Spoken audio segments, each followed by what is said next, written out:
بسم اللہ الرحمن الرحیم۔ باب ظلم دونا ظلم، یہ باب ہے اس بارے میں ایک گناہ دوسرے گناہ سے کم تر ہوتا ہے۔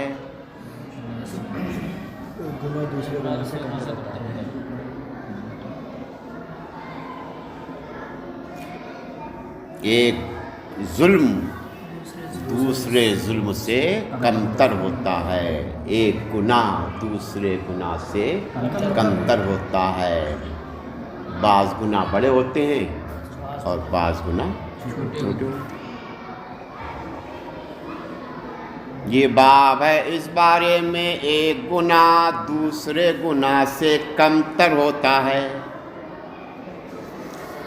ہم سے حدیث بیان کی حضرت ابو الولید نے، انہوں نے فرمایا ہم سے حدیث بیان کی شعبہ نے، انہوں نے کہا مجھ سے حدیث بیان کی حضرت بشر نے، انہوں نے کہا ہم سے حدیث بیان کی محمد نے، وہ روایت کرتی ہیں حضرت شعبہ سے، وہ روایت کرتی ہیں حضرت سلیمان سے، وہ روایت کرتی ہیں حضرت ابراہیم سے، وہ روایت کرتی ہیں حضرت علقمہ سے، وہ روایت کرتی ہیں حضرت عبداللہ ابن مسعود سے۔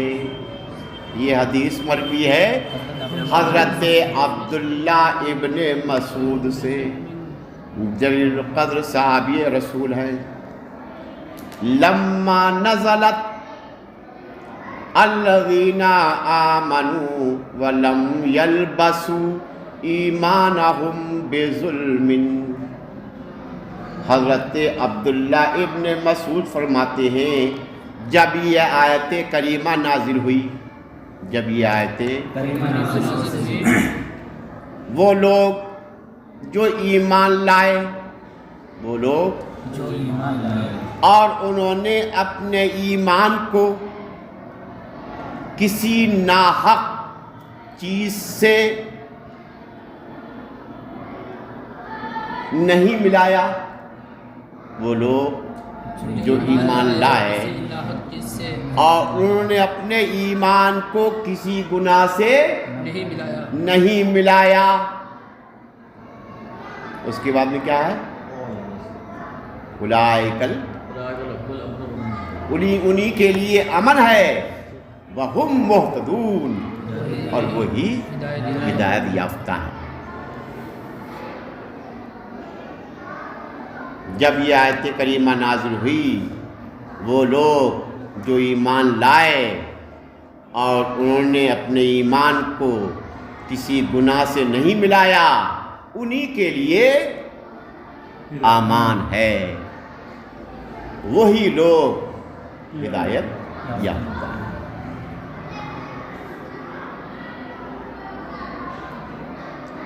وہ لوگ جو ایمان لائے اور انہوں نے اپنے ایمان کو کسی ظلم سے نہیں ملایا، کسی ظلم سے نہیں ملایا، وہی امن والے ہیں، وہی ہدایت یافتہ ہیں۔ جب یہ آیت کریمہ نازل ہوئی، قال اصحاب رسول اللہ صلی اللہ علیہ وسلم اینا لم یظلم، تو اصحاب رسول صلی اللہ علیہ وسلم نے عرض کیا اینا لم یظلم، ہم میں سے کون ایسا ہے جس نے ظلم نہ کیا، ہم میں سے کون ایسا ہے جس نے گناہ نہیں کیا، جس نے، اور اللہ تو یہ فرما رہا ہے کہ وہ لوگ جو ایمان لائے اور انہوں نے اپنے ایمان کو ظلم کے ساتھ نہیں ملایا، وہی امن والے ہیں، وہی ہدایت یافتہ ہیں۔ تو اصحاب رسول نے عرض کیا حضور اینا لم یظلم، ہم میں سے کون ایسا ہے جس نے گناہ نہیں کیا؟ تو اس وقت یہ آیت کریمہ نازل ہوئی ان الشرک لظلم عظیم، یہاں ظلم سے مراد کوئی گناہ نہیں، یہاں شرک سے مراد ہے، یہاں مراد ہے ظلم سے مراد ہے شرک۔ تو اللہ تبارک و تعالیٰ نے یہ آیت کریمہ نازل فرمائی ان الشرک لظلم عظیم، بے شک شرک ظلم عظیم ہے۔ یہاں اللہ نے جو فرمایا ہے وہ لوگ جو ایمان لائے اور انہوں نے اپنے ایمان کو شرک سے نہیں ملایا۔ ظلم سے مراد یہاں کیا ہے؟ شرک سے نہیں ملایا، تو انہی کے لیے امن ہے اور انہی کے لیے کیا ہے؟ ہدایت یافتہ ہے۔ تو یہاں ظلم سے مراد کوئی عام گناہ نہیں بلکہ ظلم سے مراد کیا ہے؟ شرک۔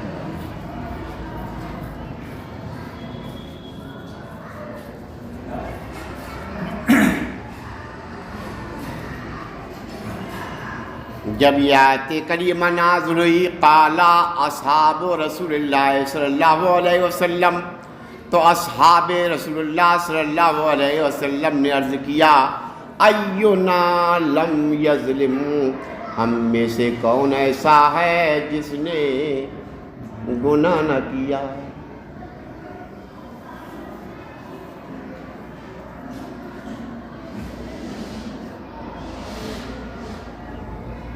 اس سے معلوم ہوا معاذ اللہ صحابہ اکرام اقراری گنہگار ہوئے۔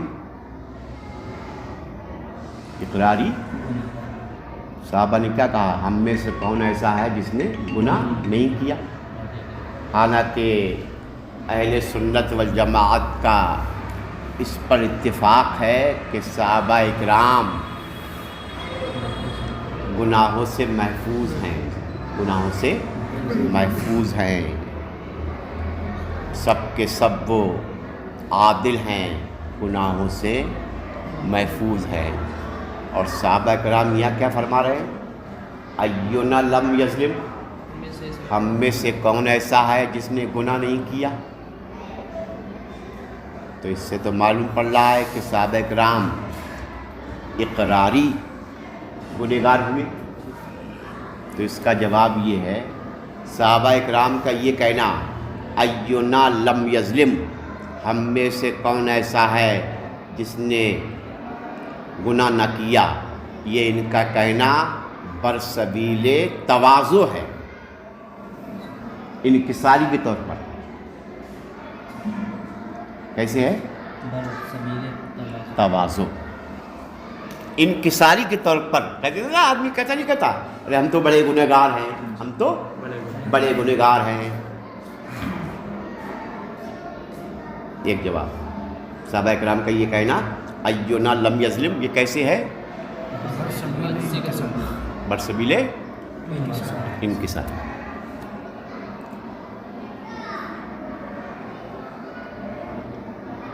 دوسرا جواب یہ ہے کہ یہاں ظلم سے مراد ہیں وہ گناہ صغائر، وہ گناہ صغائر، وہ چھوٹے چھوٹے گناہ جو بغیر قصد و ارادہ صادر ہو جاتے ہیں۔ بغیر بہت سے گناہ ایسے ہیں کہ آدمی ارادہ نہیں کرتا ہے، صادر ہو جاتے ہیں۔ یا تو ظلم سے مراد ان کی یہ ہے، ایسے گناہ صحابہ کرام سے صادر ہو جاتے ہیں، اس میں کوئی پکڑ بھی نہیں۔ تو ظلم سے مراد یہاں پہ وہ چھوٹے چھوٹے گناہ جو بغیر ارادے کے صادر ہو جاتے ہیں، ان کے بارے میں صحابہ اکرام نے عرض کیا۔ دو جواب۔ تیسرا جواب یہ ہے کہ صحابہ اکرام نے اپنے بعد میں آنے والوں کے بارے میں کہا کہ ہمارے بعد میں جو لوگ آئیں گے وہ کیسے ہوں گے، وہ ایسے ہوں گے، کون ایسا ہوگا جس نے گناہ نہ کیا ہو۔ غایت کرم سے صحابہ کرام نے اپنے بعد والے آنے والوں کے بارے میں کہا کہ ہم میں سے جو بعد میں آئیں گے وہ کون ایسا ہوگا جس نے گناہ نہ کیا ہو۔ تھوڑا بہت تو گناہ ہو جاتا ہے، یہ کہا۔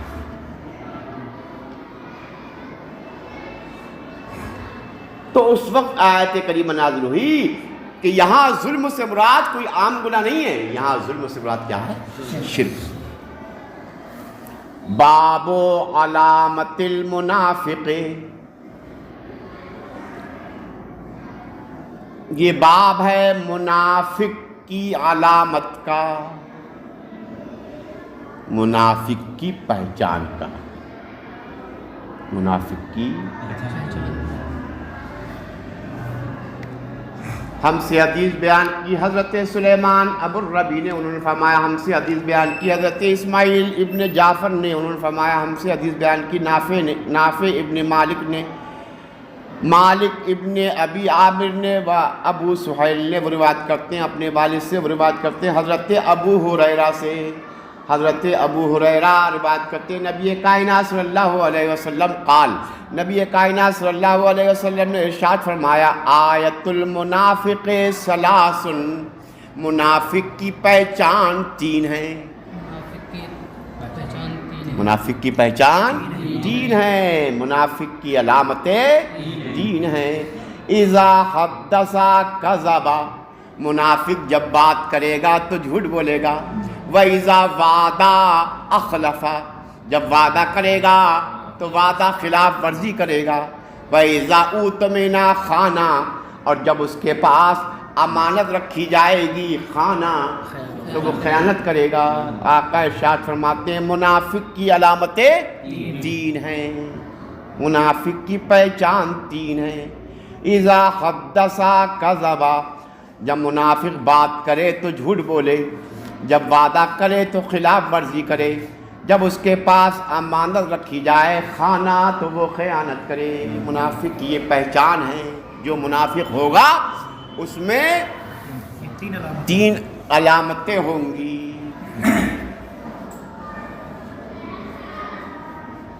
جو منافق ہوگا اس میں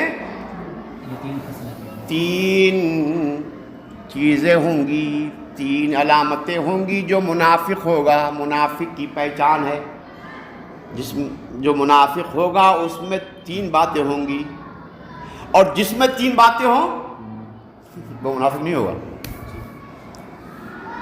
جس میں تین باتیں یہ ہوں وہ منافق نہیں ہوگا۔ بہت سارے لوگوں میں یہ باتیں ہوتی ہیں، آدمی عام طور پر بات کرتا ہے، جھوٹ بولتا ہے، عام طور پر آدمی وعدہ کرتا ہے تو خلاف ورزی کر دیتا ہے، عام طور پر آدمی کیا ہے، اس کے پاس امانت رکھی جاتی ہے، منافق کی پہچان یہ ہے کہ جب بات کرے تو وہ جھوٹ بولے۔ سنا ہے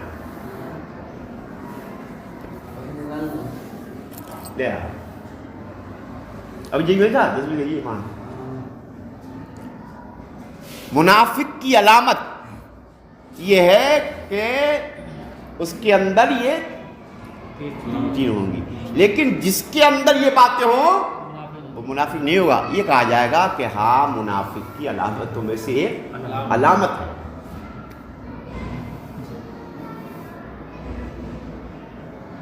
لیکن جو منافق ہوگا اس کے اندر یہ تین باتیں ضروری ہوں گی، اور جس کے اندر یہ تین باتیں ہوں وہ منافق نہیں۔ ہاں یہ کہا جائے گا کہ اس میں نفاق کی علامت ہے، اس میں نفاق کی علامت۔ عملی منافق ہو سکتا ہے، عمل فی الاعتقاد نہیں ہوگا، اعتقاد میں منافق نہیں ہوگا، عمل میں کیا ہو جائے گا، منافق ہو جائے گا۔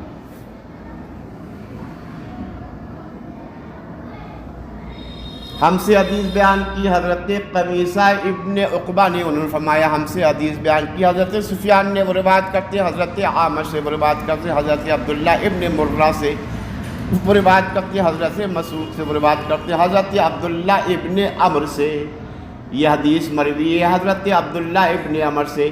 نبی کائنات صلی اللہ علیہ وسلم نے ارشاد فرمایا اربع من کن فیہ کانا منافقا خالصا، جس شخص میں یہ چار باتیں ہوں گی وہ پکا منافق ہوگا۔ اس میں چار کا تذکرہ ہے، جس شخص میں چار باتیں ہوں گی وہ پکا منافق ہوگا۔ ومن کانت فیہ خصلۃ منہن کانت فیہ خصلۃ من النفاق حتی یدعها، اور جس شخص میں ان میں سے ایک خصلت ہوگی تو اس میں نفاق کی ایک خصلت ہوگی، یہاں تک کہ اس کو بھی چھوڑ دے، یہاں تک کہ وہ چار کیا ہیں، اذا اؤتمنا خانا، جب اس کے پاس امانت رکھی جائے تو وہ خیانت کرے، وَإِذَا حَدَّثَ كَذَبَ، اور جب بات کرے تو جھوٹ بولے، وَإِذَا عَهَدَ غَدَرَ، اور جب وعدہ کرے تو خلاف ورزی کرے، وَإِذَا خَاصَمَ فَجَرَ، اور جب لڑائی لڑے فجرا تو گالی گلوچ کرے، جب لڑائی لڑے تو گالی گلوچ کرے، اور فل بکے۔ اس میں 4 ہو گئی، تو مختلف طریقے سے منافق کی علامت بتائی گئی ہیں۔ چاروں پانے کے بعد تو منافق کہہ سکتے ہیں؟ ہاں، پکا منافق ہوگا، جس کے اندر یہ 4 باتیں ہوں گی وہ پکا منافق ہوگا۔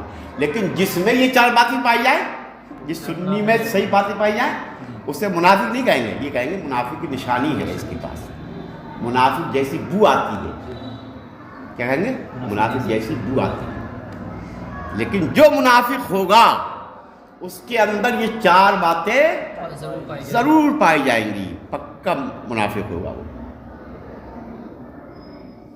تو اسی طریقے سے منافق کی علامتیں علیحدہ علیحدہ طور پر بیان کی گئی ہیں، کسی میں 4 ہے، کسی میں 5 ہے، کسی میں 6 ہے، کسی میں 7 ہے۔ تو اس میں ایک بڑی ہوئی ہے، کون سی والی؟ وَإِذَا خَاصَمَ فَجَرَ، جب وہ منافق لڑائی لڑے فجرا۔ تابعہ شعبہ، اس حدیث کی اتباع کی ہے حضرت شعبہ نے حضرت اعمش سے روایت کرتے ہوئے۔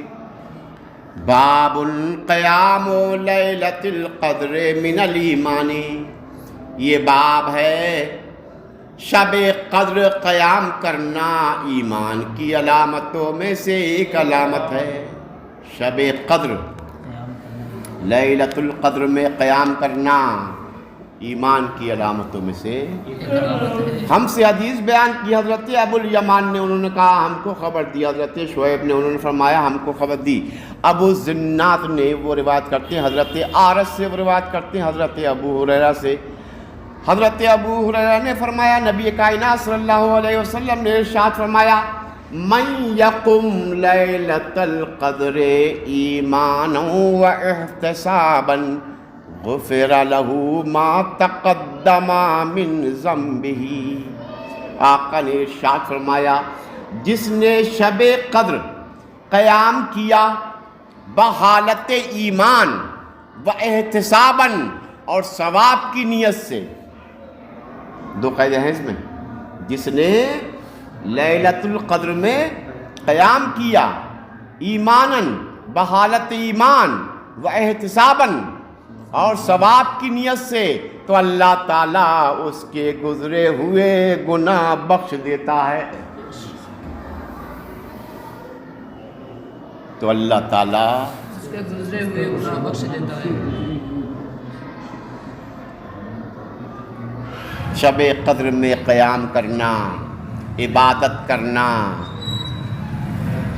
ریا کے لیے نہیں، احتساباً، حصول ثواب کے لیے، تو اللہ تعالیٰ اس کے گزرے ہوئے گناہ کو معاف کر دیتا ہے۔ گناہ صغائر معاف ہو جاتے ہیں، گناہ صغائر معاف ہو جاتے ہیں، حقوق اللہ معاف ہو جاتے ہیں، حقوق العباد معاف نہیں ہوتے، گناہ کبائر معاف نہیں ہوتے۔ باب الجہاد من الایمان، یہ باب ہے اس بارے میں جہاد کرنا، اللہ کے راستے میں جہاد کرنا، من الایمان، ایمان کی علامتوں میں سے ایک علامت ہے۔ جہاد کی بہت فضیلت ہے، جہاد فی سبیل اللہ۔ ہم سے حدیث بیان کی حضرت حرامی ابن حفص نے، انہوں نے فرمایا ہم سے حدیث بیان کی عبد الواحد نے، انہوں نے کہا ہم سے حدیث بیان کی حضرت عمارہ نے، انہوں نے کہا ہم سے حدیث بیان کی حضرت ابو زرعہ ابن عمر ابن جریر نے، انہوں نے کہا میں نے سنا حضرت ابو ہریرہ سے، وہ روایت کرتے ہیں نبی کائنات صلی اللہ علیہ وسلم سے قال، نبی کائنات صلی اللہ علیہ وسلم نے ارشاد فرمایا اندب اللہ عز وجل لمن خرج فی سبیلہ، جو آدمی اللہ کے راستے میں جہاد کے لیے نکلا، اللہ تعالیٰ اس کو اپنے ذمہ کرم پر لے لیتا ہے۔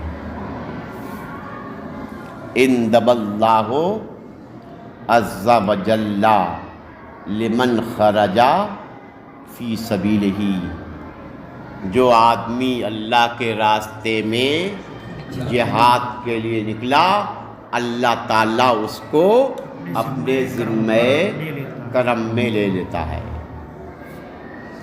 لا یخرجہ الا ایمان بہ او تصدیق برسلی، جہاد کے لیے اس کو نہ نکالا ہو مگر مجھ پر ایمان لانے نے اور تمام رسولوں کی تصدیق نے۔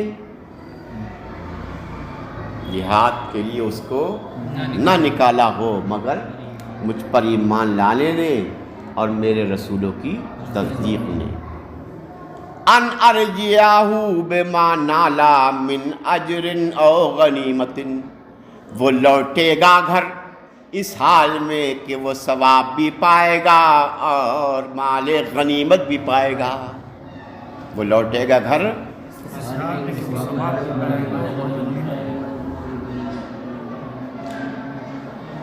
او ادخلہ الجنہ، اور اگر وہ شہید ہو گیا تو جنت میں داخل ہوگا۔ شہید ہو گیا تو وہ جنت میں داخل ہوگا۔ اگر صحیح سلامت آ گیا تو ثواب بھی ملے گا، مال غنیمت بھی ملے گا، اور اگر شہید ہو گیا تو بغیر حساب کتاب کے جنت میں داخل ہو جائے گا۔ بہرحال جہاد میں نفع ہی نفع ہے، جہاد میں صفائی نفع ہے۔ بچ گیا تو ثواب اور مال غنیمت، اور شہید ہو گیا تو بغیر حساب و کتاب کے جنت میں داخل ہوگا۔ اللہ تعالیٰ اس کو جو اللہ کے راستے میں جہاد کے لیے نکلا، اللہ تعالیٰ اس کو اپنے ذمہ کرم میں لے لیتا ہے۔ اس کو جہاد میں نہ نکالا ہو مگر مجھ پر ایمان لانے نے اور تمام رسولوں کی تصدیق نے۔ وہ لوٹے گا گھر اس حال میں کہ ثواب بھی پائے گا اور مال غنیمت بھی پائے گا، یا وہ جنت میں داخل ہو جائے گا۔ وَلَوْلَا أَنْ أَشُقَّ عَلَىٰ أُمَّتِي، اگر یہ بات میری امت پر گرا نہ گزرتی، مَا قَعَدْتُ خَلْفَ سَرِيَّةٍ، تو میں کسی لشکر کے پیچھے نہ رہتا۔ اگر یہ بات میری امت پر گرا نہ گزرتی تو میں کسی لشکر کے پیچھے نہ رہتا۔ ہر لشکر میں جاتا، ہر جنگ میں جاتا، لیکن مجبوری میرے ساتھ یہ ہے کہ میرے جانے سے میری امت ساتھ ساتھ چلی جاتی ہے اور ان کو دقت ہوتی ہے، اس لیے میں ہر لشکر میں نہیں جاتا۔ اور اگر میری امت پر یہ گرا نہ گزرتا تو میں کسی لشکر کے پیچھے نہ رہتا۔ میری خواہش تو یہ ہے کہ میں اللہ کے راستے میں شہید کر دیا جاؤں، ثم احیا، پھر زندہ کر دیا جاؤں، پھر قتل کیا جاؤں، پھر زندہ کر دیا جاؤں، پھر شہید کر دیا جاؤں۔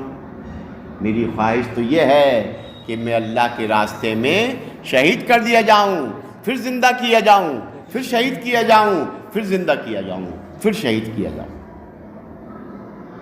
یہ ہے جہاد کی فضیلت۔ آقا ارشاد فرماتے ہیں میری خواہش تو یہ ہے کہ میں ہر لشکر میں جاتا، لیکن میرے ساتھ مجبوری یہ ہے کہ میرے ساتھ میری امت بھی چلی جاتی، انہیں دقت ہوتی، کھانے پینے کی دقت ہوتی، رہنے سہنے کی دقت ہوتی، ان کے اہل و عیال ہیں انہیں دقت ہوتی، اس لیے میں ہر لشکر کے ساتھ نہیں جاتا۔ میری خواہش تو یہ رہتی ہے کہ میں اللہ کے راستے میں شہید کر دیا جاؤں، پھر زندہ کیا جاؤں، پھر شہید کیا جاؤں، پھر زندہ کیا جاؤں، پھر شہید کیا جاؤں۔ لیکن آخر میں کیا ہے؟ شہید کیا جاؤں۔ اس کے بعد میں یہ خواہش نہیں ہے کہ زندہ کیا جاؤں۔ سب سے آخری لفظ کیا ہے؟ ثم اقتلو، میں اللہ کی راہ میں شہید کر دیا جاؤں۔ آخری خواہش میری یہی ہے۔ آخری خواہش یہ نہیں ہے کہ میں زندہ بھی ہوں. باب تطوع قیام رمضان من الایمان. الحمد